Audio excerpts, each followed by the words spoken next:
Anaphylaxis. So think allergic reactions.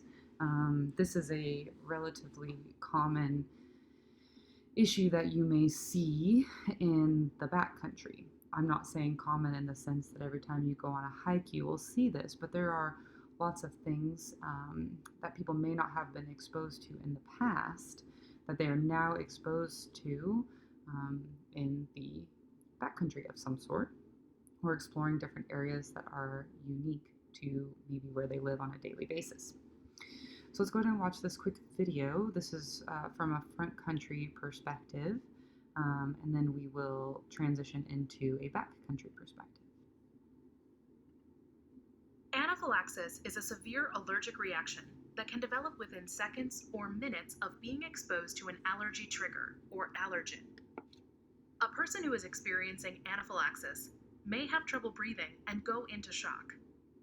Because anaphylaxis is life-threatening, it is critical to act quickly to stop or slow its effects.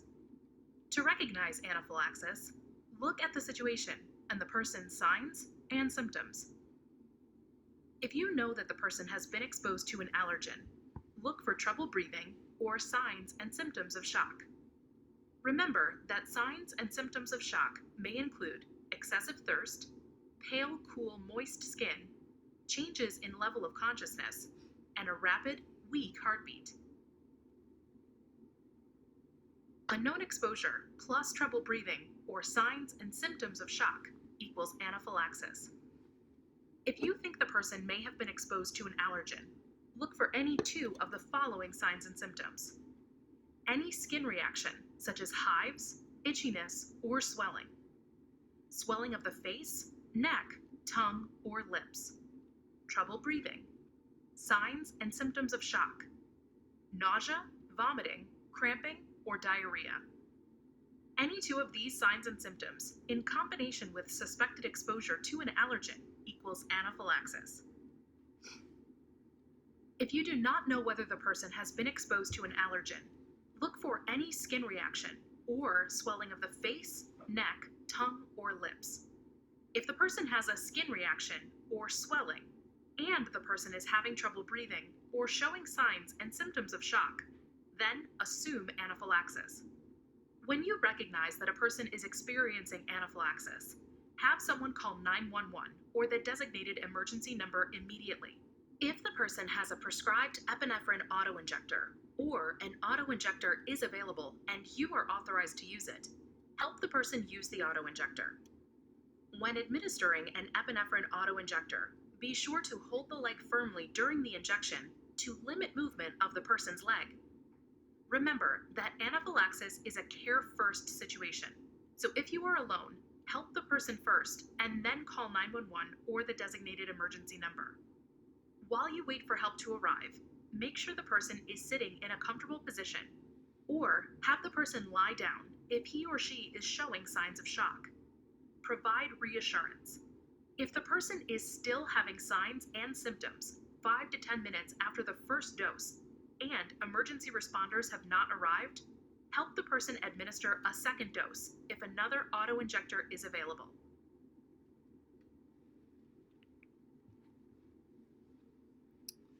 All right, so after watching that video, a couple of key takeaways is that you are not certified to actually administer an epinephrine pen for someone else or an injection version of epinephrine. However, in California, you can take a certification online to become certified. This is my recommendation if you're going into any sort of job that requires you to be in the back country with others. The best thing that you can do is prepare and hand someone their epinephrine pen just like you would an asthma inhaler. This is another thing that you're going to want to ask people. Does anyone have any allergic reactions or allergies to anything that we could be exposed to? Yes? Okay. Do you carry epinephrine? Epi can be challenging to get a hold of. It can also be challenging and expensive, okay? So making sure that you have, if you are someone who has any sort of major allergy to something, that you make sure that you are asking for a new one from your doctor and a prescription well before you have your epinephrine expires. Also important to note that when delivering epinephrine, you deliver the EpiPen, or you give the person their epi, you see if they get better, and you deliver the epi, you immediately give them Benadryl so they have a long lasting, since epi is only made to last about 5 minutes to just stop that initial reaction to the allergen. Give them the Benadryl. They need to be able to swallow that Benadryl themselves, and then monitor them. If they are not better in 5 minutes, then you can actually deliver the second dose of epinephrine. Most EpiPens have 2 doses, whether it's 2 separate containers or 1 on each side. Okay, if you're in the front country and there's any sort of anaphylaxis, which is defined as that major reaction, right? Not just, oh, my eyes are itchy. No, my throat, my lungs are closing and I'm not able to function. You're going to immediately call 911. If that same thing happens in the backcountry, you are going to rapid evac that person or call for help. Okay, so non-threatening allergies such as irritation to an allergen, but not something that requires epinephrine. You're going to self-administer an antihistamine, so that Benadryl. So the person has to be able to swallow that by themselves. Okay, you're going to monitor the situation and make sure that they're not getting worse. To care for this person, you are going to try and keep them calm. You're going to look for any sort of medical identification tags, and you are going to try to determine what triggered that allergic reaction, so that way you can remove that allergen from the person. So that could be a plant, that could be a food, that could be a bug, right? Lots of things that we can be allergic to. And then you're going to help that person self-administer the epinephrine if you need to. If an EpiPen is given, it's a rapid evac. So, non-threatening, like I talked about, okay, you're going to manage in the field and you're not required to evac.